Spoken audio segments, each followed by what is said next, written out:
थाना जगदीशपुरा रोड के TRS mall का मामला। आवास विकास परिषद द्वारा टीआरएस मॉल में दुकानों पर चस्पा किए गए नोटिस में नहीं दी गई है कोई तारीख। बिल्डर और आवास विकास प्राधिकरण के बीच के विवाद में दुकानदारों का हो रहा है उत्पीड़न। दबंग बिल्डर संतोष गुप्ता ने बताया, जिस जमीन पर टीआरएस मॉल बनवाया है उसकी नहीं कराई है कंपाउंडिंग।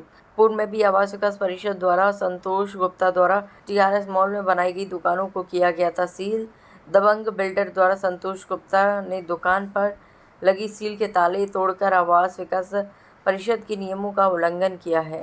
टीआरएस मॉल के व्यापारियों ने आवास विकास परिषद के खिलाफ खोला मोर्चा। आवास विकास परिषद के खिलाफ व्यापारियों में आक्रोश। टीआरएस मॉल में बनी 27 दुकानों पर आवास विकास परिषद ने किया नोटिस चस्पा। आवास विकास परिषद ने व्यापारियों को 7 दिन का ध्वस्तीकरण का दिया अल्टीमेटम। आवास विकास परिषद ने अवैध निर्माण को लेकर नोटिस किया है चस्पा। व्यापारियों ने एकजुट होकर आवास विकास परिषद के खिलाफ दिया सांकेतिक धरना। सभी व्यापारियों ने अपनी दुकान बंद कर आवास विकास परिषद के खिलाफ की नारेबाजी। आवास विकास परिषद द्वारा दबंग बिल्डर संतोष गुप्ता के खिलाफ कराया जा रहा मुकदमा दर्ज। दबंग बिल्डर संतोष गुप्ता ने दुकानदारों को गुमराह कर बेची थी टीआरएस मॉल में दुकानें। टीआरएस मॉल में दुकान खरीदने वालों में किसी ने लोन तो किसी ने कर्ज लेकर खरीदी थी दुकानें। कौन करेगा उसकी भरपाई? टीआरएस मॉल में दुकान खरीदने वाले कर्ज में डूबे दुकानदारों के साथ भविष्य में दुकान जाने से हुई कोई अप्रिय घटना तो आखिरकार कौन होगा उसका जिम्मेदार? मॉल में कल आवास विकास के अधिकारियों ने जो नंगा नाच किया है, उस नंगा नाच को हम व्यापारी किसी कीमत पर नहीं सहेंगे। व्यापारी ने किस तरीके से अपने धन से दुकानों को खरीदकर व्यापार शुरू किया है, और ये भारतीय जनता पार्टी की सरकार व्यापारियों की सरकार है। इसमें हम किसी भी व्यापारी का किसी भी अधिकारी के द्वारा जो उत्पीड़न किया जा रहा है उसका मनमानी जो विरोध स्तर करेंगे और उस स्तर तक हम जाएंगे। इनकी अधिकारियों को हम नाक के तले चने चबाएंगे। हम सभी व्यापारी एक साथ हैं और इनका जो कल इन्होंने रवैया अपनाकर 27 दुकानों को सील किया है, ये मनमानी इनकी हम चलने नहीं देंगे किसी भी कीमत पे। नोटिस चस्पा किए हैं या सील किए हैं? नोटिस चस्पा किए हैं, उस पर किसी जिम्मेदार अधिकारी के हस्ताक्षर नहीं है, कोई पत्रांक नहीं है। अब ये नोटिस किसने चस्पा किए हैं, ये अधिकारियों पर कार्रवाई होनी चाहिए। जब ये मॉल बन रहा था तब ये अधिकारी कहाँ सो रहे थे? ये किस अधिकारी की जिम्मेदारी में मॉल का निर्माण हुआ? उस अधिकारी पर क्या कार्रवाई कर रहे हैं? आप पहले अधिकारी पर कार्रवाई करो तब मॉल पर कार्रवाई करो।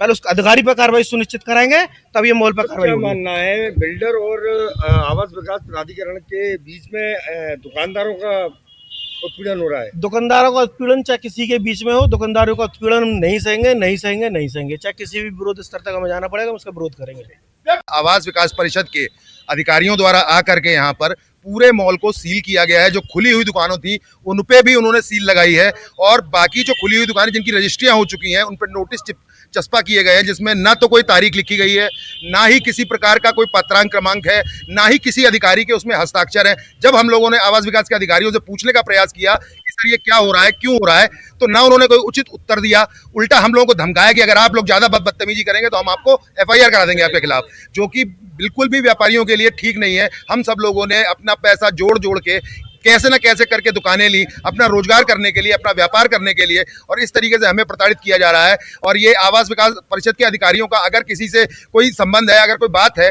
तो जब ये मॉल बन रहा था तब से 5 साल बाद उन्हें क्यों होश आया इस बात का कि ये अवैध इसमें दुकानें बनाई गई, क्यों बनने दी गई अवैध दुकानें? हमारा ये है, और हमने रजिस्ट्रियां कराई हैं अपनी, हमारी रजिस्ट्रियां वैध हैं। हमने बैंकों से फाइनेंस कराया है, बैंकों ने उचित कागज देखने के बाद हमें फाइनेंस किया है कि ऐसे ही कोई बैंक किसी को फाइनेंस नहीं कर देता है। आज किस तरह का प्रदर्शन चल रहा है आपका? आज हमारा सांकेतिक प्रदर्शन है आवास विकास के खिलाफ। अगर आवास विकास के अधिकारियों ने हमारी बातों को और हमारी मांगों को नहीं सुना तो हम यहाँ पर कल से 7 दिन के लिए लगातार धरना देंगे, और 1 बजे तक हमारा धरना मौजूद रहेगा यहाँ पर। उसके बाद सभी व्यापारी बंधुओं से निवेदन रहेगा कि वो अपना अपना रोजगार भी करें, क्योंकि यहाँ कोई इतना बड़ा आदमी नहीं है कि 7 दिन बंद करके दुकानें अपने रोजी रोटी का कैसे, परिवार को कैसे पालेगा। और इस तरीके की गुंडागर्दी बर्दाश्त नहीं की जाएगी। ये सरकार भाजपा की है, योगी सरकार है, मोदी सरकार है, हम भाजपा के लोग हैं, हम सब सदस्य हैं इस भाजपा के, तो हमारे साथ ये उत्पीड़न क्यों? अगर हम सरकार को वोट देते हैं तो क्या सरकार हमारे साथ नहीं खड़ी होगी? यही चाहते हैं बस, हमें और कोई किसी को। मामला यही है, पहले भी ये लोग आए थे, पहले जो दुकानें रजिस्ट्री नहीं हुई थी उन पर सील किया गया था। अभी जो रजिस्ट्री हो चुकी है दुकानों की उन पर भी सील करके गए हैं जी। तो मेरा कहना यही है, बिल्डर और आवास विकास के बीच में जो भी है इनका मामला आपस में निपटाएं, बाकी मध्यम वर्गीय व्यापारी को ये परेशान ना करें, बार बार आकर मानसिक उत्पीड़न न दें। जब मार्केट बन रही थी तब आवास विकास परिषद इसमें हस्तक्षेप नहीं कर रहा था, अब क्यों कर रहा है ऐसा?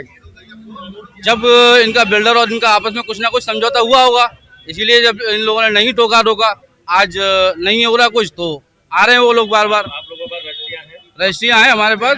एक बात मैं जानना चाहूँगा आवास विकास से कि जब आवास विकास ने इनको एनओसी दी, इनके नाम में रजिस्ट्री की, तभी तो इन्होंने हमको रजिस्ट्री की। जब तक ये आवास विकास कहाँ से हो रहा था?